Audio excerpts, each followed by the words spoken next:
요한복음 10장 1절로 21절까지입니다.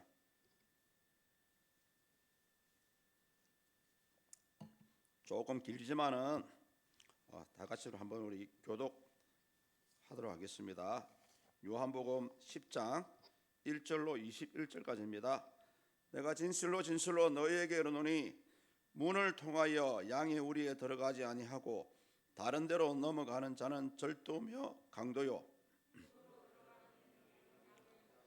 문지기는 그를 위하여 문을 열고 양은 그의 음성을 듣나니 그가 자기 양의 이름을 각각 불러 인도하여 내느니라.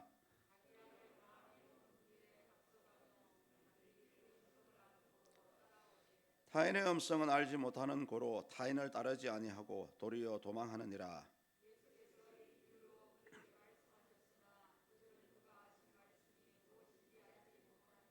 그러므로 예수께서 다시 이르시되 내가 진실로 진실로 너희에게 말하노니 나는 양의 문이라.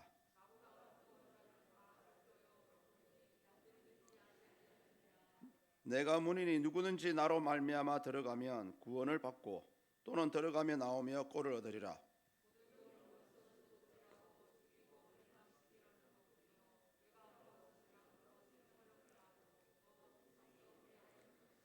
나는 선한 목자라. 선한 목자는 양들을 위하여 목숨을 버리거니와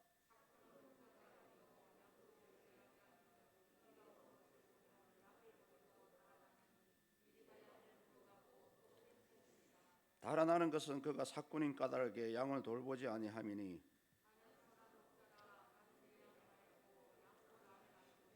아버지께서 나를 아시고 내가 아버지를 아는 것 같으니 나는 양을 위하여 목숨을 버리노라.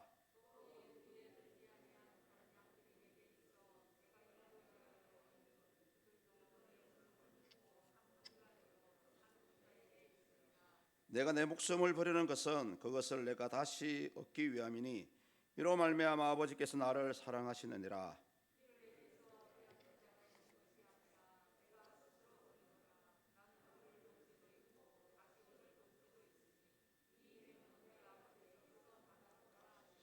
이 말씀으로 말미암아 유대인 중에 다시 분쟁이 일어나니 그 중에 많은 사람이 말하되 그가 귀신 들려 미쳤거늘 어찌하여 그 말을 듣느냐 하며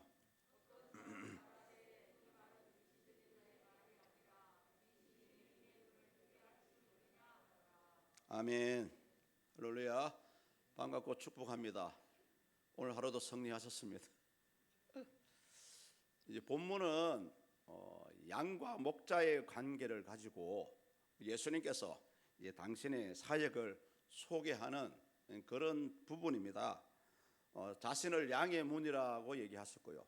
또한 선한 목자라고 이렇게 비유하면서 결국은 당신이 이 땅에 오신 목적이 뭐냐? 바로 양을 위해서 죽기 위해서 왔다라고 예언을 하는 그런 부분입니다. 예수님이 십자가에 달리시기 6개월 전에 이제 이 말씀을 하시는데요.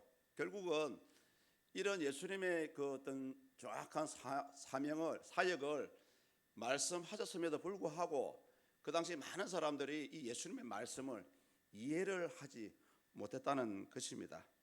특히 우리가 이 관심을 끄는 부분이 뭐냐면은 예수님 자신과 당시 유대 지도자들 그들과 이렇게 이제 직접적으로 비교하는 그런 부분입니다. 자신이 양의 문이라면은 당시 유대인 이스라엘 백성들을 이끌어가는 유대 지도자들은 너희들은 바로 도둑이고 강도다라고 이제 비유를 하고 있고요. 당신이 선한 목자로 와서 양을 위해서 나의 목숨을 버린다라고 하시면서 오히려 유대 지도자들에게는 너희들은 오히려 그런 목자가 아니라 오히려 양들을 이용해서 너희들 배만 불리는 그런 강도와 같은 사람들이다라고 이렇게 말씀을 하고 있습니다. 이 본문은 저도 개인적으로 굉장히 좋아하는 부분이고요. 또 우리 성도님들 여러 가지 많은 설교를 들었던 부분입니다.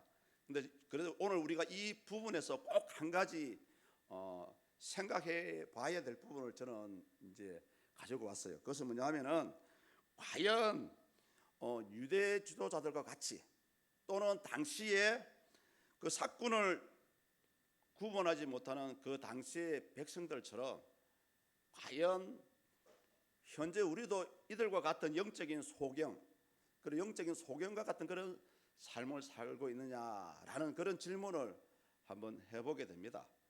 왜냐하면 그 당시 유대의 지도자들은 분명히 말씀을 많이 알고 있었지만은 메시아로 오신 예수님을 인정을 하지 않았고요. 또 이 사람들은 틀림없이 구약의 전문가들입니다. 유대 그 전생에 따르면은 과거에는 하나님의 말씀을, 특히 모세 오경을 어떻게 전달을 했는지 아십니까? 그 당시에는 종이도 없었습니다. 녹음기도 없었어요. 그러다 보면은 창세기 1장 1절부터 민수기 끝장까지 달달달달 외웠습니다. 아버지가 이걸 달달달 외워가지고 그 자식에게 가르쳐줘요. 또 자식은 또 그 아들에게 말씀을 달달달 외워가지고 가르쳐줍니다. 이렇게 해서 모세오경이 전성이 되었어요. 자, 그렇다면은 유대 지도자들 정도가 되면은 틀림없이 메시아에 대한 내용을 알고 있었습니다. 이거죠. 이분이 예수님이 메시아인 것은 아는 것 같은데 인정을 안 하는 거죠. 그래서 우리 지난 시간에 보면은 예수님께서 안식일에 소경의 눈을 뜨게 하신 것도 사실은 그 당시 유대 지도자들이 영적 소경이었다는 것을 보여주기 위해서 그 눈먼 소경의 눈을 뜨게 하셨다라고 생각을 할 수가 있습니다. 그래서 우리 오늘 이 본문을 통해서 과연 나도 그 당시 사람들과 같이 예수님을 믿는다 하지만 혹시 영적 소경이 아닌가, 또는 그래도 영적으로 깨어 있는가, 우리 자신을 한번 살펴보는 그런 시간이 되었으면 좋겠습니다. 오늘 예수님의 비유는 당시 유대인들이 양을 키우는 방법, 그 방법을 통해서 자신을 드러내는 그런 내용입니다. 실제로 유대 지방에 밤이 되면은 여러 목자가 있고요. 또 그 목자들이 키우는 양들이 있습니다. 근데 밤이 되면은 모든 양들이 한 우리에 모여들어요. 그러다 보니 그 안에는 내 목자 양이 있고 또 다른 사람 목자 양도 있고 막 뒤섞여 있습니다. 그래야 양들은 함께 모여 있어야 보호를 받을 수가 있어요. 그러다 보니까 그 당시 우리는 들어가는 물이 유일하게 하나뿐이었습니다. 실질적으로. 그래서 모든 양들을 한 울타리에 밀어넣고 그 문만 지키면은 이제 보호가 되죠. 결국 이 양들을 지키는 목자들은 양을 만나기 위해서는 그 문을 통해서 들어갈 수가 있습니다만은 혹시 담을 넘어서 들어가는 사람이 있다면 그 사람은 자연적으로 도둑이나 강도가 되겠죠. 그래서 이 양을 지키는 목자라면은 당연히 문을 통해서 양들을 만납니다. 담을 넘어가는 사람은 분명히 도둑이에요. 여기서 말하는 이 문은 유일한 구원자 되시는 우리 예수님을 가리키고 있고요. 본문 1절에 나오는 양의 우리는 오늘날 치면은 교회를 얘기합니다. 교회. 그래서 성도들은 물론 교회 안에는 무형의 교회 또 유형의 교회가 있지만은 이 땅에 살아가는 성도들은 어찌됐든 간에 이 교회 공동체 안에 있어야 보호를 받을 수가 있다는 것입니다. 자, 그렇다면 오늘 이 부분에서 우리는 무엇을 한번 생각해 봐야 되냐 하면은 과연 양이라면 양은 목자와 강도를 어떻게 구분해야 할까요? 오늘 이 부분에 대해서 한번 말씀을 한번 나눠보겠습니다.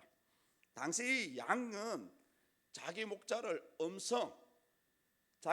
음성을 통해서 이 사람이 목자인지 나를 죽이러 온 강도인지를 구분할 수 있어야 한다고 얘기합니다. 그 내용을 본문 3절과 5절에서 말씀하고 있거든요. 우리 3절과 5절 한번 읽겠습니다. 3절입니다.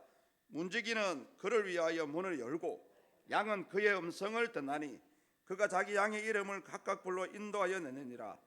5절 타인의 음성은 알지 못하는 고로 타인을 따르지 아니하고 도리어 도망하느니라. 아멘.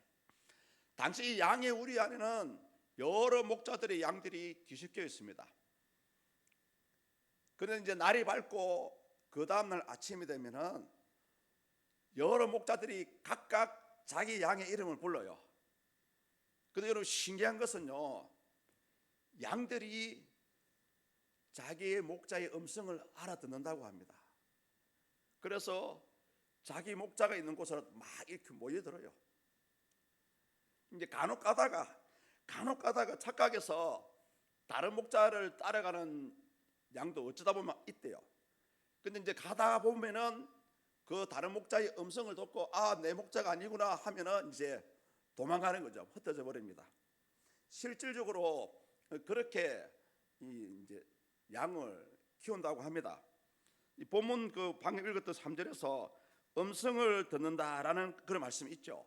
이 음성을 듣는다는 뭐냐 하면은 비록 양과 같은 짐승이지만은 이런 짐승도 자기를 사랑해주고 보살펴주는 목자의 음성을 알고요, 눈에 보이지는 않지만 둘 사이에는 어떤 서로 간에 교감하는 이 교감의 관계가 있다는 겁니다.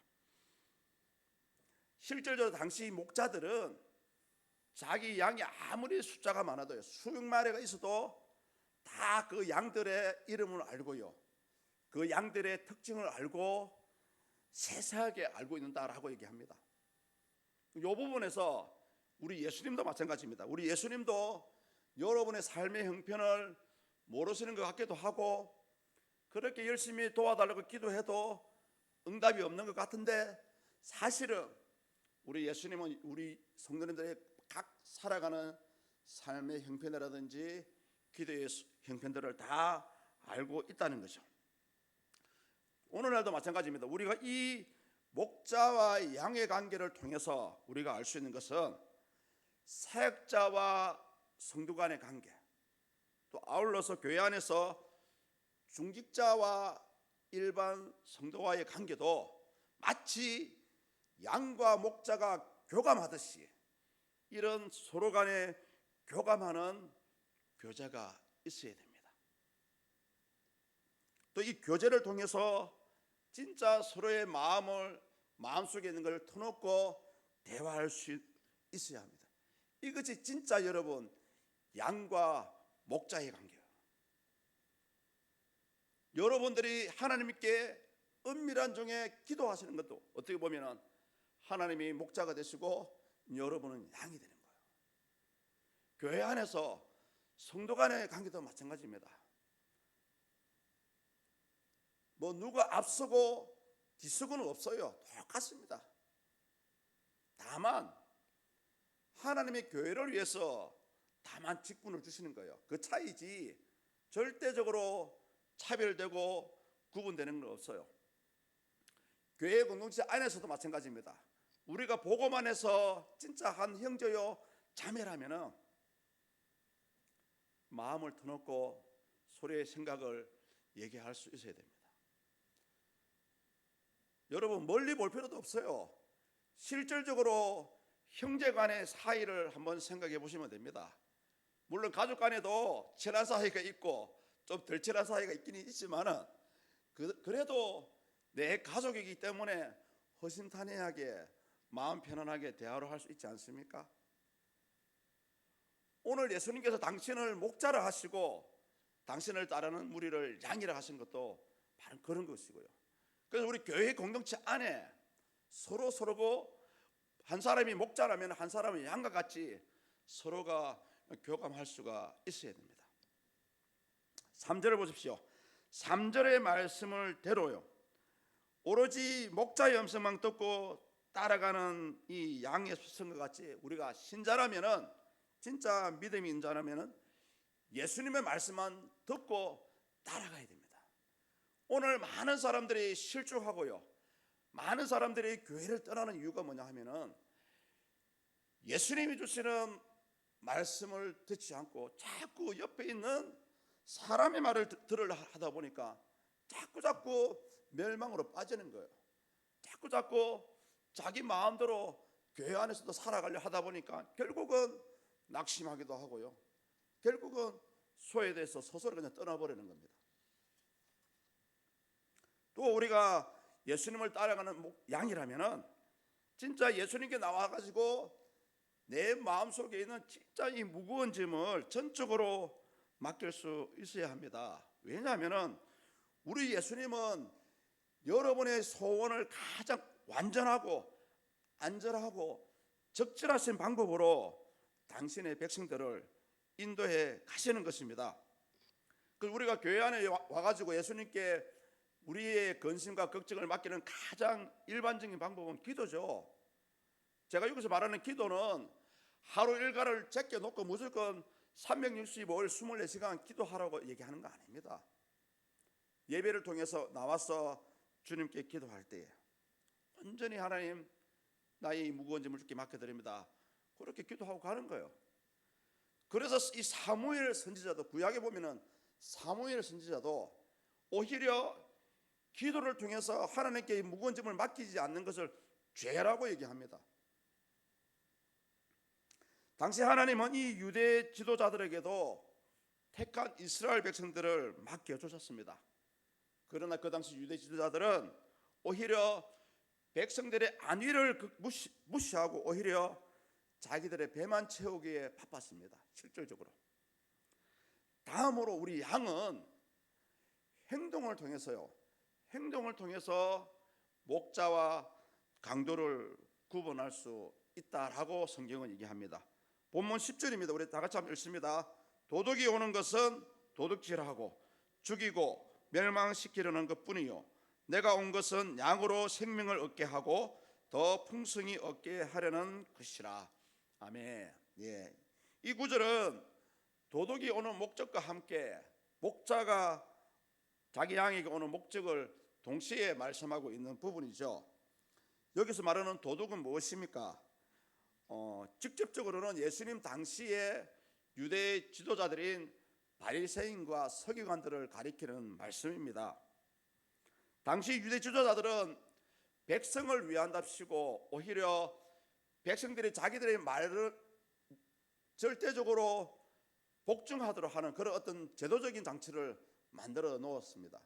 가장 백성들이 두려워했던 게 뭐냐 하면은 혹여 지도자들의 말을 듣지 않아서 유대 공동체 안에서 추방이 될까라는 그런 부분에서 굉장히 무서워했습니다. 왜냐하면은 그 당시 공동체 안에서 추방되는 것은 바로 죽음이거든요. 추방이 되게 되면은 교회 공동체 안에 머무를 수도 없고요, 또 그 사람들과 함께 교제할 수도 없고 물건을 살 수도 없고요, 또 남의 도움이 필요할 때에 옆 사람의 도움을 받을 수도 없습니다. 이 당시 유대의 지도자들은 자신들의 권력을 가지고 백성을 보호하기보다는 자신들의 이익을 챙기는 데 우선적이었습니다. 실질적으로. 특히 유대 지도자들이 가장 큰 허물이다라고 한다면은 하나님의 말씀보다는 오히려 유대인들의 전통을 더 믿고 앞세우고 있었다는 거죠. 어쩌면 오늘날에도 그런 상황이 있는지는 모르겠습니다만은 결국 유대 지도자들 자신들도 하나님의 말씀을 따르지 않았고요, 또 자기들의 어떤 신앙적인 지도를 받는 이스라엘 일반 사람들도 하나님의 말씀을 따르지 못하도록 했었습니다. 그 당시에. 이런 모습을 보시고 예수님께서 뭐라고 하시냐면은 마태복음 23장 13절입니다.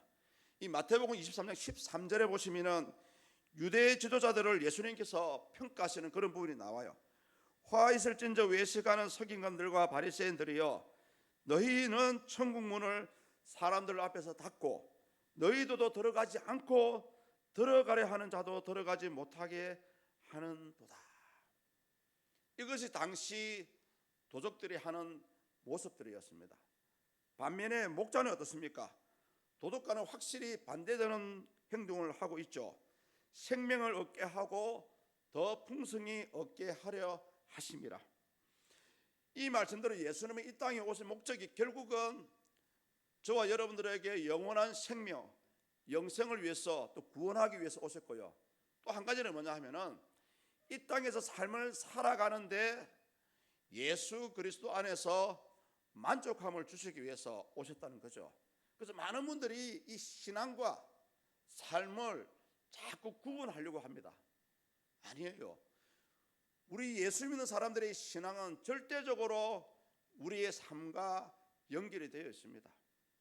만약에 그렇다면 삶과 연결이 되어 있지 않다면 교회가 굳이 이 세상에 있을 필요가 없어요. 저 공기 좋은 산으로 올라가야죠.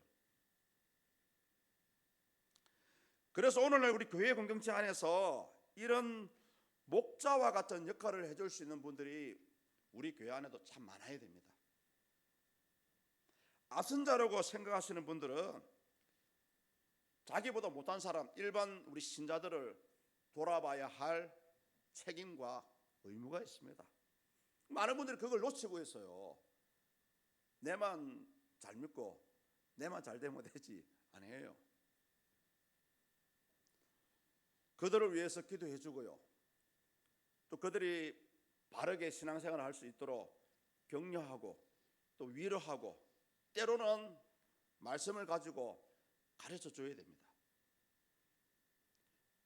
물론 우리의 선한 목자 되시는 분은 예수님밖에 없습니다만은 교회 공동체 안에는 그런 예수님을 따라하는 작은 목자들이 많아야 돼요.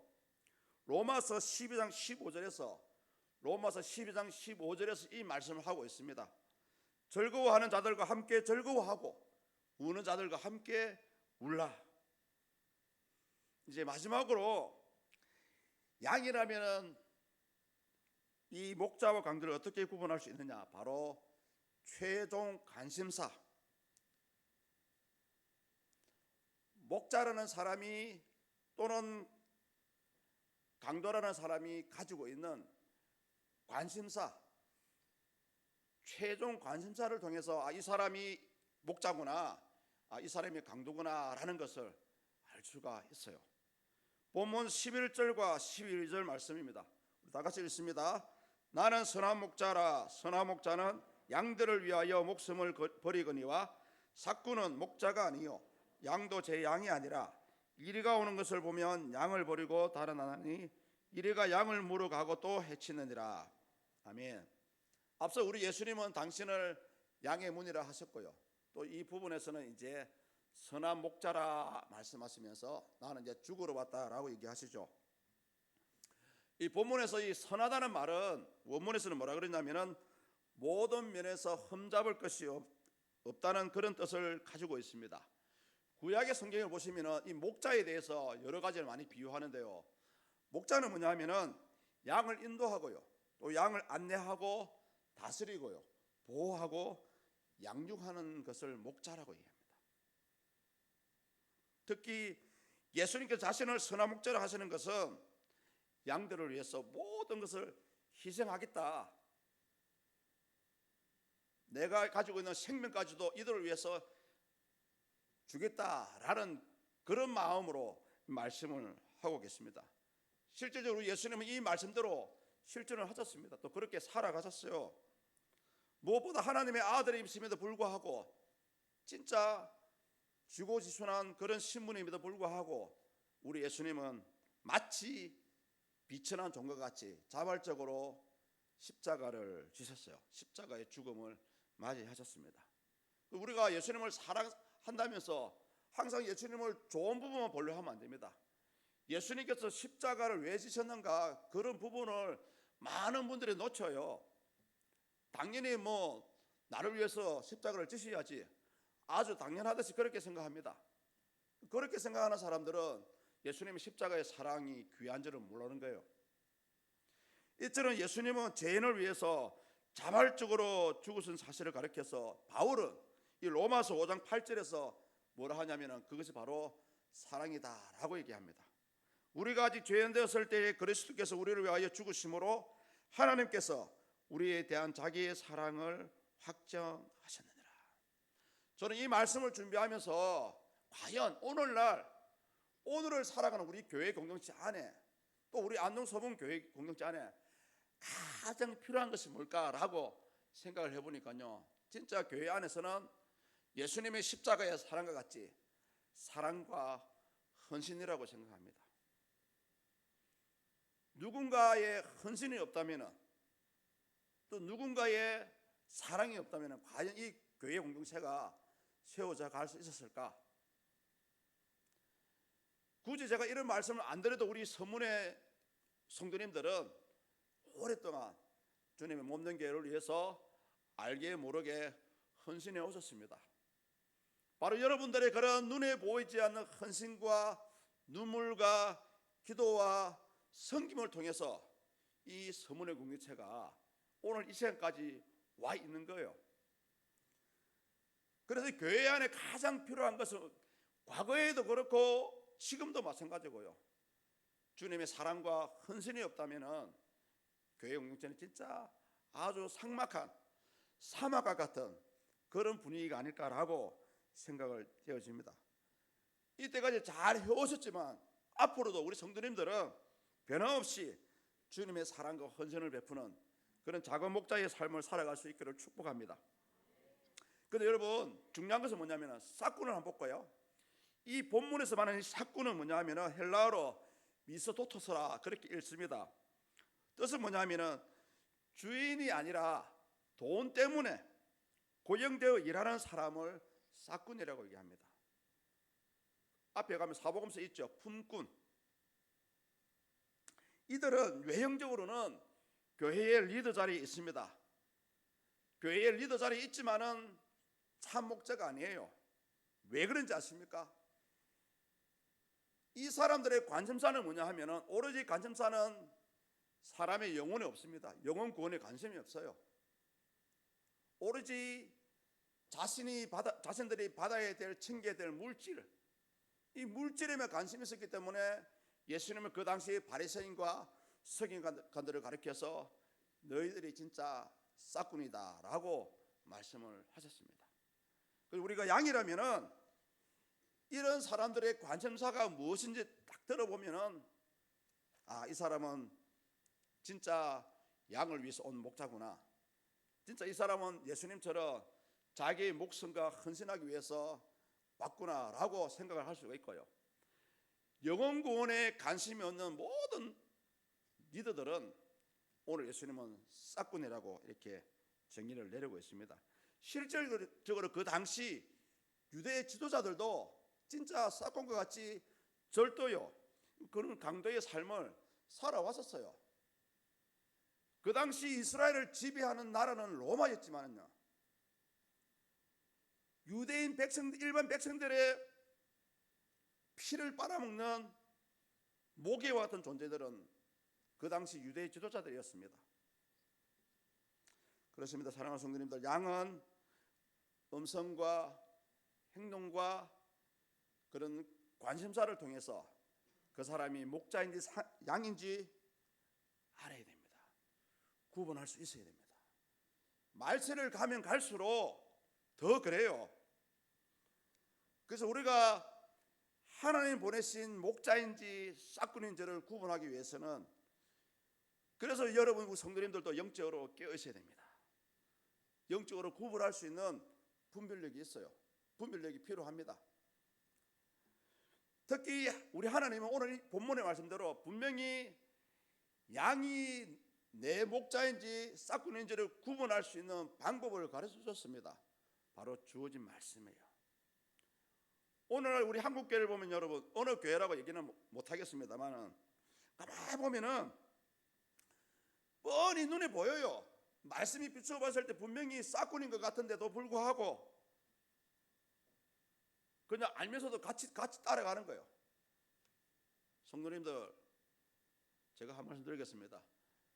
목자를 따라가면은 구원이 있고 생명이 있습니다만은 여러분, 싹군을 따라가면 결국은 똑같은 벌을 받아요. 저주가 있고 죽음이 있고요. 똑같습니다.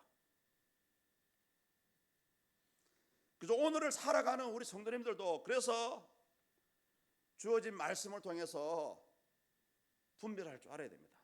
자꾸 인간의 감정에 끌려가지고 따라가면 안 돼요. 따라가면 죽습니다. 인간의 감정에 딸려가지고 결정을 해버립니다. 이것이 하나님 뜻입니다. 아니에요, 여러분. 하나님 뜻은 말씀 속에 있습니다. 말씀이 벗어나는 건 다 그 거짓이에요. 오늘날 지금 말세의 시대를 살아가는 우리 신자들에게 요구되는 것이 있다면 가장 중요한 것은 누가 목자이고 누가 강도인지를 분별할 수 있는 그런 영적 분별력이 아닐까라고 생각이 되어집니다. 우리 사랑하는 성도님들, 매 순간을 살아가다 보면은 또 가정에서, 사업장에서, 교회 공동체 안에서 판단하고 결정해야 되고 방향을 정할 때가 있습니다. 또 앞으로도 그러한 일이 계속해서 반복이 되겠죠. 그럴 때마다 이런 영적 분별력이 가지고 분별할 수 있어야 되고요. 또 주어진 말씀을 통해서 현재 우리 교회의 형편은 내 가정의 형편, 내 사업장의 형편을 여러분 분별할 줄 알아야 됩니다. 하나님의 뜻이 맞다면은 100% 순종하십시오. 그러나 하나님의 말씀이 맞지 않다면은 거기에 대해서 모른 척하고 따라가면 안 됩니다. 그게 죽는 거예요. 오늘 예수님께서 이 양과 목자의 관계를 가지고 우리에게 말씀해 주신 것은 1세기 당시의 유대인들의 삶이 그랬다는 거예요. 분명히 하나님께서 유대 지도자들에게 이스라엘 백성들을 잘 다스리라고 그런 서기관과 바리새인들에게 직분을 주셨습니다마는 이들은 강도와 같이 오히려 백성들의 고의를 빨아먹는 그런 아주 나쁜 짓들을 삶을 살았어요. 그런데 그 당시 유대인 일반 백성들조차 분명히 서기관과 바리새인들이 싹군인 것을 알면서도 불구하고 그냥 끌려가는 겁니다. 그냥 도살장에 끌려가는 양같이 그냥 끌려가는 거예요. 여러분, 무조건 순종하는 것이 능사가 아니고요, 하나님의 말씀이 맞지 않다면은 살기 위해서라도 양과 같이 도망쳐야 됩니다. 내 목자인 줄 알고 따라가다가 이 목자의 음성이 다른 목자라고 깨달았을 때 양들은 기본적으로요 그냥 흩어져 버립니다. 달아나 버려요. 그것이 양들이 생존하는 방법이라니까요. 오늘 많은 분들이 신앙생활을 한다고 하면서도 자꾸 그냥 따라가는 거예요. 저 사람이 나를 살리는 목자인지 양인지도, 나를 죽이는 강도인지도 모르고 따라가는 거예요. 그래 따라가다 보면 결국은 천국에 못 가고요, 지옥에서 서로 만나는 거예요. 사랑하는 성도님들, 제가 이런 말씀 드린 것은 여러분들을 부추기는 말씀 절대 아닙니다. 하나님 주신 영적 분별력, 하나님 주신 말씀을 가지고 모든 삶의 환경을 한번 적용을 해보라는 거죠. 오늘 예수님께서도 우리에게 요구하시는 것이 요겁니다. 그 당시 지도자들이었지만 영적 소경들이었어요. 왜요? 예수님 메시아가 왔음에도 불구하고 알면서도 무시한 거예요. 알면서도 인정을 하지 않았던 거예요. 사실은 그것이 능사가 아니라는 거죠. 그래서 예수님께서 양은 자기 목자의 음성을 안다 그랬습니다. 목자도 자기 양을 안다 그랬어요. 그렇다면 성도님 여러분들은 어떻게 하실 것입니까? 목자를 따라갔을 것입니까? 아니면 사건을 따라갈 겁니까? 강도를 따라갔습니까? 죽어도 목자를 따라가야 됩니다. 그래야 그것이 결국은 그때 양이 사는 길이었고요, 오늘날 예수 믿는 저와 여러분들이 살아갈 수 있는 마지막 선택의 순간입니다.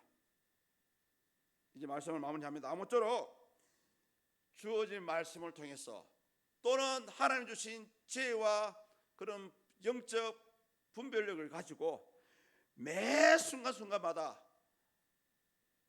양과 같이 목자의 음성을 알아듣는 지혜로운 그런 믿음의 삶을 살아갈 수 있기를 예수 이름으로 축복합니다. 이제 나같이 한번 우리 한번 예배를 위해서 함께 오늘 주신 말씀을 생각하면서 함께 기도해 보십시오.